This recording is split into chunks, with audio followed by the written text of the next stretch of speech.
Hi friends, welcome back to my channel Learn More.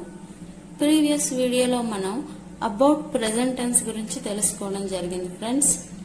ఈ present tense class ఎవరైనా miss అయితే description లో దాని లింక్ ఉంటుంది, తప్పకుండా ఒకసారి ఆ వీడియోని చూడండి ఫ్రెండ్స్. ఓకే, present tense లో we use so many helping verbs. What is that? Is, am, are, have, has, like that. అలాగే మనం డూ ఫామ్ వర్బ్ లో డూ ఫామ్ ఎలా రాయాలి, డస్. అయితే వాటితో మనం how to make a sentence with the help of do, does. అలాగే question words ఎలా రాయాలి, అసర్టివ్ సెంటెన్స్ ని క్వశ్చనింగ్ ని ఇంట్రోగేటివ్ సెంటెన్స్ గా ఎలా మార్చాలి అనేది ఈ రోజు మనం నేర్చుకుందాం. Okay, let be start the lesson.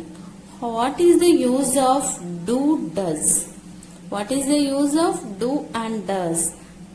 First use of do, does. It is used in present tense. Do, does మనం ఎప్పుడు యూజ్ చేస్తాం? ఏ టెన్స్ లో? ప్రెసెంట్ టెన్స్ లో యూజ్ చేస్తాం. ప్రెసెంట్ టెన్స్ లో యూజ్ చేస్తాం. ఓకే, ప్రెసెంట్ టెన్స్ లో simple present tense. What is the structure of simple present tense? Simple present tense యొక్క స్ట్రక్చర్ ఏంటి? Subject plus V1 plus ES plus object. This is the structure of simple present tense. Okay, what is meant by do? Do ante enti? Do, do means V1. What is meant by does? DOES. Does ante enti? V1 plus ES. Verb ఏదైనా verb form కి మనం S గాని ES గాని చేర్చితే దానిని does అని అంటాము. Okay, అయితే ఇక్కడ V1 ఎప్పుడు రాస్తాం? I, you, they plural nouns కి V1 యూజ్ చేస్తాం. హీ, షీ, ఇట్ అలాగే సింగులర్ నౌన్స్ కి V1 ప్లస్ ES ని యూజ్ చేస్తాం. అంటే డూ దేనికి యూజ్ చేస్తాం? I, you, they plural.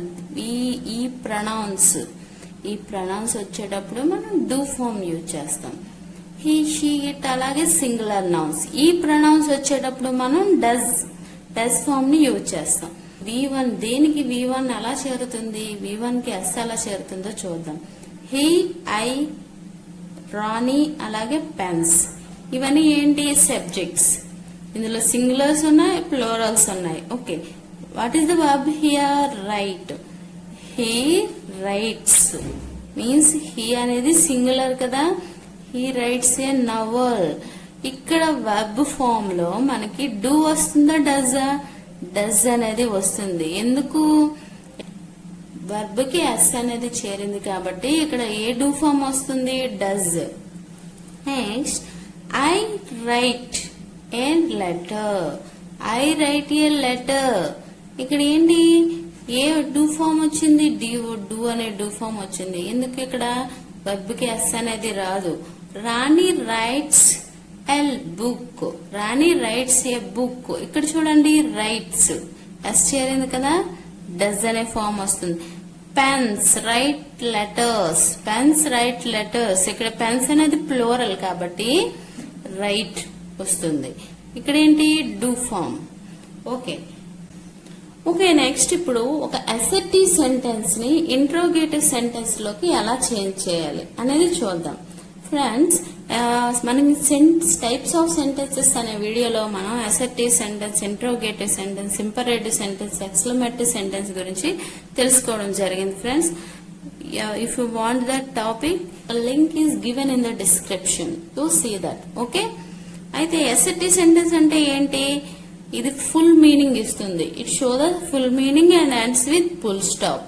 Full stop తో ఎండ్ అవుతుంది. ఈ సెంటెన్స్ అనేది అర్థవంతంగా ఒక పూర్తి అర్థాన్ని, కంప్లీట్ సెన్స్, ఒక పూర్తి అర్థాన్ని ఇస్తుంది. ఇంట్రోగేటివ్ సెంటెన్స్ అంటే ఏంటి?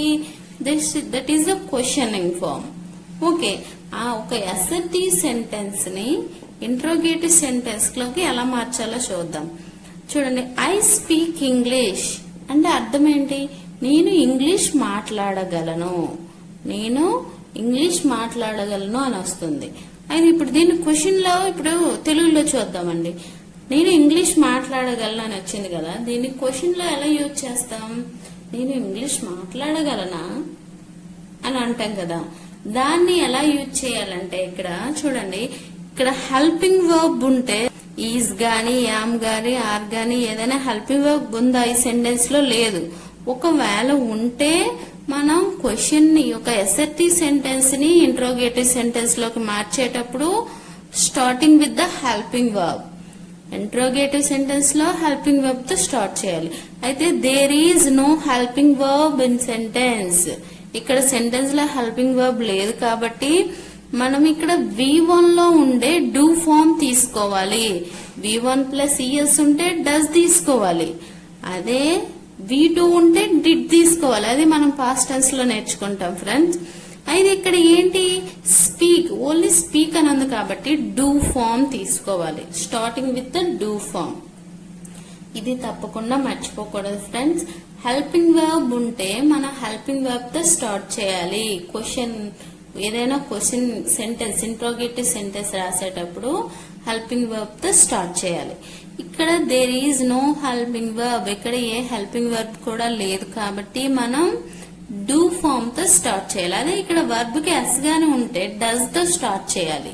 V2 ఉంటే డిడ్ తో స్టార్ట్ చేయాలి. ఓకే, డూ ఐ, డూ రాసాక ఏం రాస్తాం? What is the subject is given here? I. Do I as usual like that. Speak English, do I speak English, నేను మాట్లాడగలనా అని వస్తుంది. Okay, next she goes to Visakhapatnam. ఆమె ఎక్కడికి వెళ్తుంది? విశాఖపట్నం వెళ్తుంది. ఓకే, వెళ్తుంది అని చెప్పాం కదా. ఇప్పుడు ఏంటంటే does she go to Visakhapatnam ఏం చెప్పాం? ఇక్కడ కూడా హెల్పింగ్ వర్బ్ అనేది ప్రత్యేకంగా లేదు కాబట్టి మనం ఈ మెయిన్ వర్బ్ లో ఉండేదాన్ని తీసుకోవాలి. ఇక్కడ ఎస్ ఉంది, ఈఎస్ చేరింది కదా గోకి, అంటే ఏంటిది? డజ్. డజ్ అనే డూ ఫామ్ అనేది ఈ వర్బ్ లో ఉంది కాబట్టి మనం దీన్ని ఇంట్రోగేటివ్ సెంటెన్స్ లోకి చేంజ్ చేసేటప్పుడు డజ్ తో స్టార్ట్ చేయాలి. డజ్ షీ, తర్వాత సబ్జెక్ట్ రాయాలి. డజ్ షీ, మిగతాదంతా సేమ్ అలా రాసేయడం.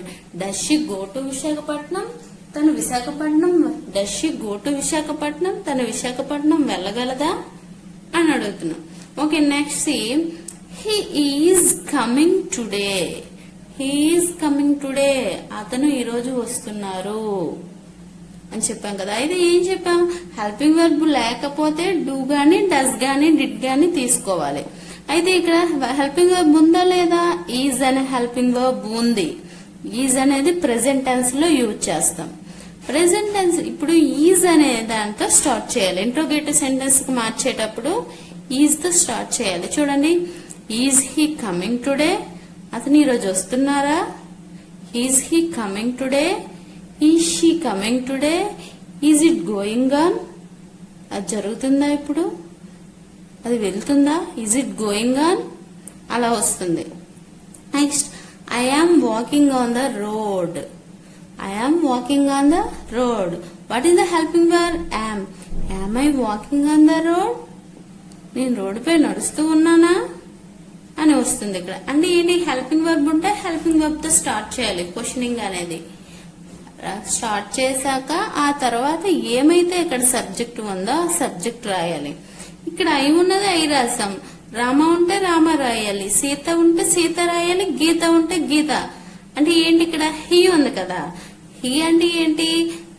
దట్ షోస్ ద, అంటే అతను, అంటే బాయ్స్ ఎవరి పేరైనా ఇక్కడ చెప్పేటప్పుడు మనం ఈజ్ యూజ్ చేస్తాం. ఇక్కడ రాము ఉంటే ఇక్కడ రాము వస్తుంది. ఇక్కడ ఏదైనా నేమింగ్ వర్డ్ ఉంటే ఆ నేమింగ్ వర్డే వస్తుంది ఇక్కడ. Next they are playing in the ground. They are playing in ground, వాళ్ళు గ్రౌండ్ లో ఆడుతూ ఉన్నారు. This is the present continuous tense కదా, ఆడుతూ ఉన్నారు అని వస్తుంది. అయితే ఇక్కడ ఏంటుంది? ఇక్కడ హెల్పింగ్ వర్బ్ ఆర్. ఆర్ అనే హెల్పింగ్ వర్బ్ ఉంది కాబట్టి ఆర్ తో స్టార్ట్ చేస్తాం. Are they playing in ground, వాళ్ళు గ్రౌండ్ లో ఆడుతున్నారా అని అర్థం వస్తుంది. You are happy. You are happy. What is the helping verb here? Are. Are you happy? నువ్వు హ్యాపీగా ఉన్నావా? ఇక్కడ హెల్పింగ్ వర్బ్ తో స్టార్ట్ చేసి నెక్స్ట్ ఏం రాయాలి? సబ్జెక్ట్ రాయాలి. He has return your book.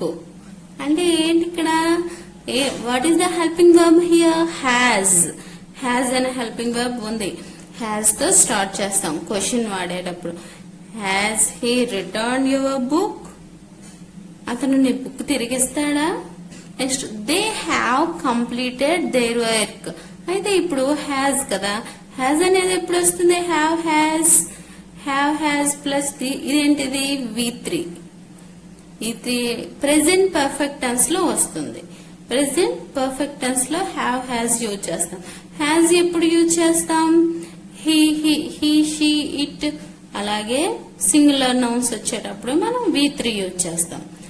They, I, we, you అని వచ్చేటప్పుడు హ్యావ్ యూజ్ చేస్తాం. ఓకే, హ్యాజ్ అయిపోయింది కదా. Next they have completed their work.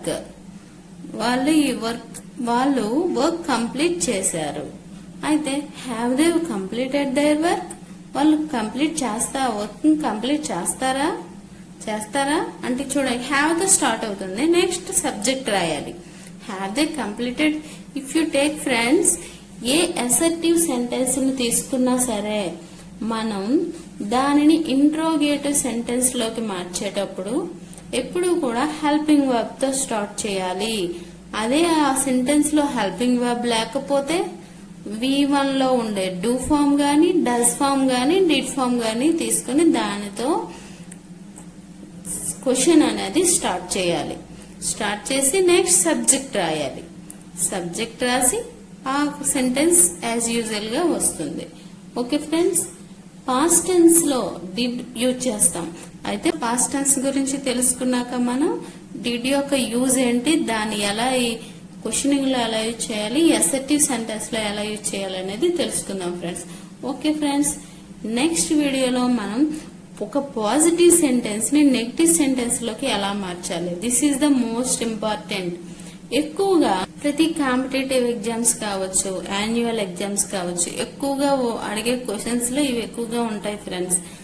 Assertive sentence ని ఇంట్రోగేటివ్ సెంటెన్స్ కి ఎలా మార్చాలనేది మనకు తెలిస్తే మనం తప్పకుండా మన వే ఆఫ్ ఇంగ్లీష్ టాకింగ్, మన ఇంగ్లీష్ మాట్లాడాలనుకునేటప్పుడు ఈ సెంటెన్సెస్ అనేవి మనం ఇలా యూజ్ చేస్తే చాలా యూస్ఫుల్ గా ఉంటాయి. మన యొక్క language, it's makes hour language very easy and చాలా బాగుంటుంది ఫ్రెండ్స్. మన లాంగ్వేజ్ లో ఈ సెంటెన్సెస్ ని యూజ్ చేస్తే క్వశ్చనింగ్ వేసేటప్పుడు ఎక్కువ మంది ఏం చేస్తారు, you are going to college అన్నాడు. క్వశ్చనింగ్ వేసేటప్పుడు కూడా you are going assertive sentence ని క్వశ్చనింగ్ లా యూజ్ చేస్తారు. ఆ చిన్న ట్రిక్ మనకు తెలిస్తే మన యొక్క language, how to speak language అనేది మనకు క్లియర్ గా అర్థమవుతుంది. ఓకే ఫ్రెండ్స్, మన నెక్స్ట్ వీడియోలో పాజిటివ్ సెంటెన్స్, నెగిటివ్ సెంటెన్స్ లో ఎలా చేంజ్ చేయాలనేది తెలుసుకుందాం. Do you like this video? Please do like and మీ ఫ్రెండ్స్ కి తప్పకుండా షేర్ చేయండి ఫ్రెండ్స్. సబ్స్క్రైబ్ చేయడం మాత్రం మర్చిపోవద్దు. Thank you for watching this video.